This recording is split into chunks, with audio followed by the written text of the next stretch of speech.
Hi guys, Assalamu alaikum, welcome to my channel. Today I'm going to tell you 4 simple things you can do to keep you blessed and to help you have a peaceful life. Okay guys, so a lot of cars going by, but I think you can still hear me. So I'm not someone who's used to giving sermons. This isn't a sermon, folks. I'm not a scholar in Islam either. But you know what? We can read a lot of books about Islam and we'll gain a lot of knowledge. But sometimes we can learn through life, we learn through experience, and that's when we acquire wisdom. So what I'm going to share with you now are things which I've learned through life and things which I share with my own children. So the first thing that I would say would be always try and be kind. Now, we have in Islam, we have the 5 pillars. You know, they always say that Islam is built on these 5 pillars, and of course it's the declaration of faith, the prayer, fasting, zakat, and Hajj. But you know what guys, the way I see it, is underlying all of these is kindness. And it's so important in order for us to be happy that we are kind to others, because what we give out into the universe, that's what comes back. Now, we don't hear the word karma in Islam. And I don't think I need to have quotations about how important it is to be kind, because everybody, everything that's alive responds to acts of kindness. It doesn't matter whether you're a human, an animal, it doesn't matter.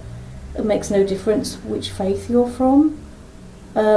Everyone responds to kindness. And we know in Islam we are accountable for our actions.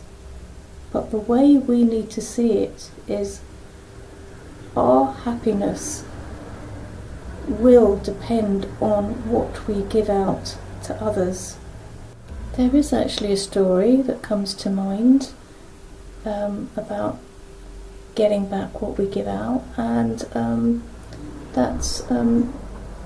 that was, you probably know it, you know, Prophet Muhammad, peace be upon him, was kissing his grandson, and a man was watching, and he said to him, I've got 10 sons and I've never kissed any of them. And Prophet Muhammad, peace be upon him, said, he who has no compassion will receive none.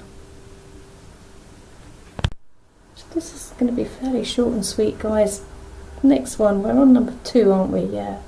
So the next one, giving charity, giving zakat. So the way I see it is giving charity serves as a kind of protection, you know.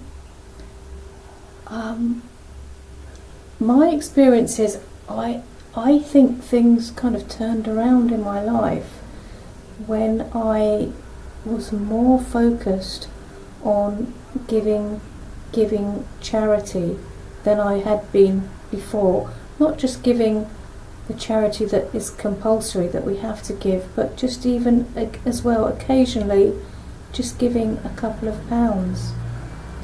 And it's important to give to a cause that you believe in or a charity that you trust.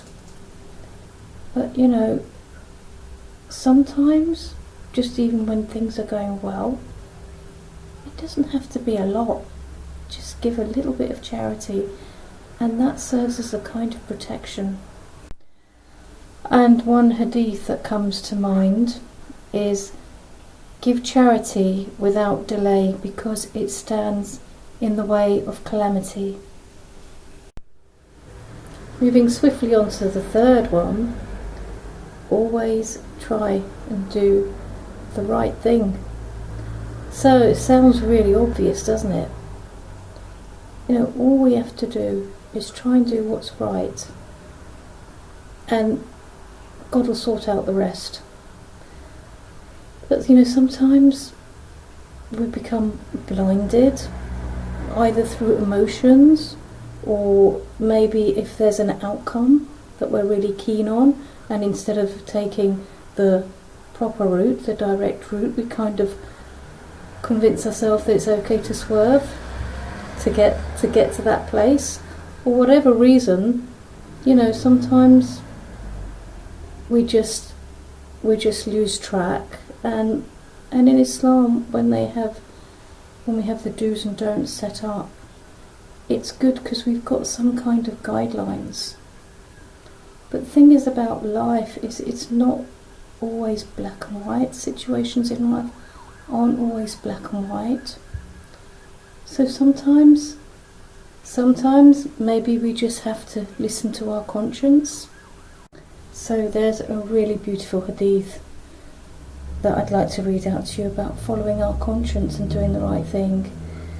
I've got to read it out, I don't know by heart. Okay, so righteousness is about doing that which the soul feels tranquil.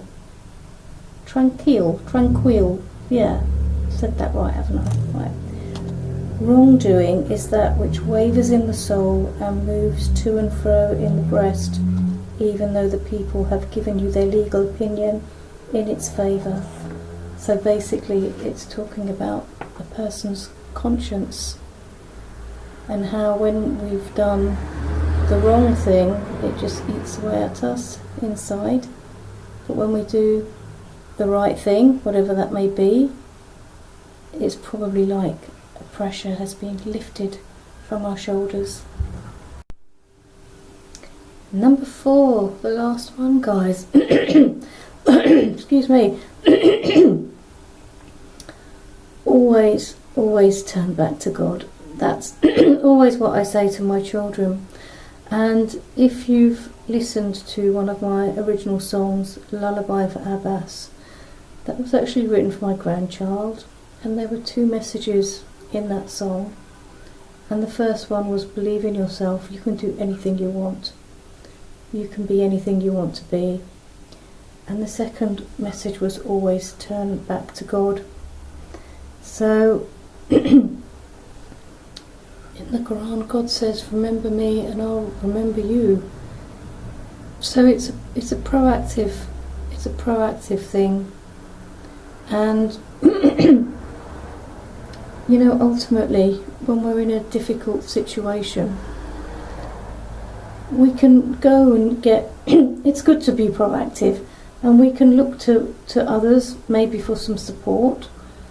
But ultimately, whether that gate opens, you know, when that situation resolves and when that gate opens, ultimately it will only depend on God.